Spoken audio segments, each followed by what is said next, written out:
నేను ఒక రింగ్ పెట్టుకున్నాను, మీరు చూస్తూ ఉంటారు. ఇది పూజలు చేసిన రింగ్ కాదు. ఇది రాత్రుల్లో నిద్రపోయిన తర్వాత తెల్లవారుతో నా బాడీ ఎట్లుందో రెడీగా ఉందా, రెడీనెస్ కానీ స్లీప్ స్కోర్ వస్తుంది.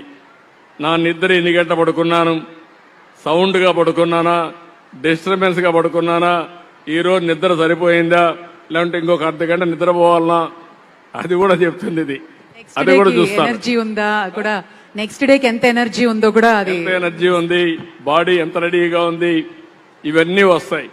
అవన్నీ వచ్చినప్పుడు ప్లానింగ్ ఈజీ అవుతుంది.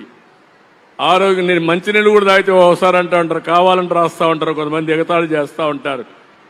మీరు తాగే నీళ్లు కూడా ముఖ్యం.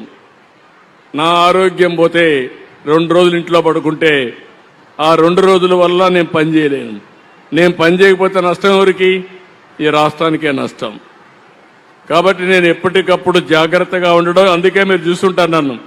ఎప్పుడు నేను సిక్ అయ్యానా, ఎప్పుడైనా లీవ్ తీసుకున్నానా చూశారు? ఎప్పుడు విన్నారా మీరు? లేదు కదా. దానికి కారణం ఏంటంటే జాగ్రత్తగా ఉండడం. ఆ జాగ్రత్తగా ఉన్నా నేను మీకు కూడా పిలిపిస్తున్నా, రాష్ట్రంలో ఉన్న అందరికీ మన ఆరోగ్యం మన చేతుల్లో ఉంది. అది ఎట్లనేది నేర్పిస్తా. అయితే మీరు కూడా ఫాలో అవుతా ఉంటే మీరు ఫాలో కండి. దానివల్ల మనం బతికున్నంత వరకు ఆనందంగా ఉందాం, ఆరోగ్యంగా ఉందాం.